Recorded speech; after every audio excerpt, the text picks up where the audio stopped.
Hi, Mr. Writers. Welcome to the studio. And I hope you're all making progress on your story, your mystery story. And today I wanted to talk about personal care, as it were, your mindset and self-care and personal responsibility and what that means for us as writers because it actually impacts our writing life. And I know that I have talked to writers who get overwhelmed, who get frustrated. And so mindset and self-care have a lot to do with keeping on. And the thing is, it's your responsibility. It's a year-round, everyday responsibility, and how you balance your writing time with the rest of your life doesn't depend on outside inspiration. So, yeah, it's like you, it depends on you. So, family, children, work, friends, social obligations all demand time in our lives, and it's up to us, it's up to you as a writer to decide how to steward your time. No amount of scented bubble baths or affirmations will change how you manage your time. And so you need to think about that and think about how you schedule your writing time into your life to make it part of your life, not separate from your life, but part of your life. So, first of all, you want to create your writer identity, you as a writer, and you need to take that on. I am a writer. You need to say that comfortably, not hedging and, ooh, maybe people think I'm not a writer because, especially if you haven't published anything yet, you need to create that identity for yourself as a writer. It's the first step to writer self-care is incorporating yourself being a writer into your personal identity. It's a core place in your identity. Um,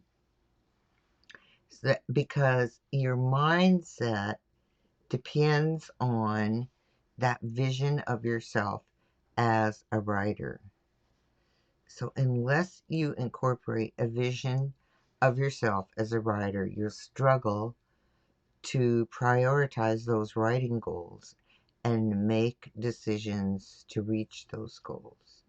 So thinking of yourself as a writer is the first step toward self-care in your writing life. There's a neurological difference. Something happens in your brain. There's that neurological difference between thinking of yourself as a writer and thinking that writing is something you do. Something you do is external to your vision of yourself. All right. But thinking of yourself as a writer is an internal vision of yourself. So without internalizing your writing self, your goals are going to be muddy. There's no clear path to achievement with muddy goals. So, you need that clear identity of yourself as a writer. So practice saying it. See how comfortable you feel saying, I am a writer. And you want that to feel comfortable because you know it's true. All right. It's like training your brain to know that you are a writer. And then the other part of self-care is it involves making wise decisions.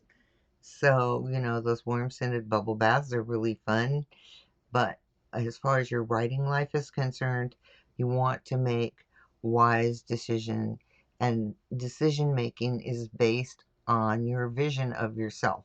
That's why it starts with your vision of yourself as a writer, all right? And what that does is it helps you prioritize your tasks. In order for writing to be part of your definition of yourself, you need to prioritize your writing time. So, first thing you can do is just calendar your time. Every day at this time, or on Tuesdays and Thursdays, I write at this time, but on Monday, Wednesday, Friday, and Saturday, I write at this time. However, you calendar it, however, you schedule it, this is your time for writing. You set up your daily to-do tasks. I do every day. Actually, I set them up the night before and then I go through them the next day. But however you work on your to-do list, uh, make sure you include your writing time. Write it down as one of those things that you prioritize for the day. Um, that makes your writing official, and because you're making appointments with yourself to write. Um, some authors write entire books while they're commuting, so it doesn't matter where you're writing or when you're writing. It's that prioritizing that makes the difference. Some people get up early in the morning before the rest of the household is up and have their writing time then. And on the opposite end, some people stay up writing after everyone else has gone to bed. Um, it doesn't matter when you schedule your time. The scheduling is the important part of that activity. It matters that you schedule the time, right? And then once you've scheduled the time, you want to create your writing routine and discover when and how your writing flows. You may listen to music. Some people write with noise canceling earphones on. Just your routine. It doesn't matter what your routine is, it's just your routine while you're writing. Um, you may prepare by having a drink and a snack right there next to you, all set to go, so you don't have to interrupt your writing time to get up and go get a drink or have a snack. All right, it just helps you keep going. And every writer is different, so it's just create your routine. If you're brand new to writing, you can experiment with when is a good time for you to write, where is a good time to write. I have a friend who, like me, has a day job writing not fiction, and he actually has two different desks, one for his day job writing and the other for his fiction writing. So everybody creates their own routine to get their writing done. And as part of that routine, it could be the best time of day. I talked about that before. It could be early in the morning. It could be midday. It's like you work, you take a break, you write, and then you work some more. It just depends on you and your schedule. And it all goes back to that sense of yourself as a writer. Um, so just remember that mindset creates your priorities. And while you incorporate that vision of yourself as a writer, it, you're you're priming your brain, your mindset to prioritize writing. And when you achieve the level of making a living from writing, your responsibilities expand to business acumen. All right. So part of part of your writing life is going to be the business part of your writing life, and how you market, how you keep your books, all of those things, keep track of expenses, what your expenses are, and going back to decision making. Are you going to go to a conference? Which conference? Um, all that sort of thing. So your mindset leads you to creating priorities and then acting on those priorities. Whoops, I'm making hand gestures and they're off camera, but first you create the priorities, then you act on them. Um, so you want to act on your priorities. Um, carrying them around in your head doesn't lead to achieving your goals. sure we've all experienced that. I know I want to do that. So goals like finishing your novel. So that's why scented bubble baths and affirmations don't get you where you want to be achieving your goal. Thinking positive thoughts isn't enough. You must act. You must act on your tasks to achieve your writing goals. This mindset, priorities, goals, action get you moving toward realistic goals. And you do this with regular activity toward your goal. Even if you write for just 15 minutes a day, you are still working toward your goal to complete a novel. Some people have really, really busy lives, and I worked with a couple of people who had um, very involved work schedules. They had a family, and yet still found time to write every day. So, one of the things that actually taking action does for you is it helps you avoid mind traps like, ooh, that phrase, aspiring writer. Oh, I hate that phrase. Either you write or you don't write. So, I am a writer. Get comfortable with saying that to yourself, thinking about it, and when people ask you, you can say it and know that it's true. All right.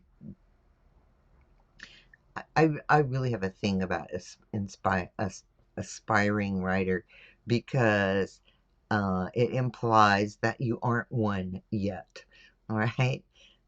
If you write, you are a writer. So there you go. If you write, you are a writer. So you get to internalize that into your vision of yourself and say, I am a writer. Um, so all the balance in your life is your responsibility. Once you have your mindset priorities set as a writer, you can pay attention to the other priorities, including self-care activities like that bubble bath. Uh, and yes, you can schedule time for those baths or day hikes or playing the oboe or anything else that you want to do that you want to include in your life. It's just that you have set a priority for yourself as a writer to include writing in your life every day. So, family, work, self care activities are all part of rounding out your life. You're going to have a balanced life. So, just make sure that you prioritize your writing as part of that well rounded life. Okay, this is all based on neuroscience. It actually works. So that's why uh, that's why it really helps. So if you say out loud, "I am a writer," and you feel and it feels uncomfortable, it's time to actually start incorporating that into your vision of yourself, so that when you say it, it comes out and it's true to you. It won't be true to anybody else unless it's true to you. Right? Okay. Thanks for being in the group. I hope your writing's going well and keep writing. Thanks for being here.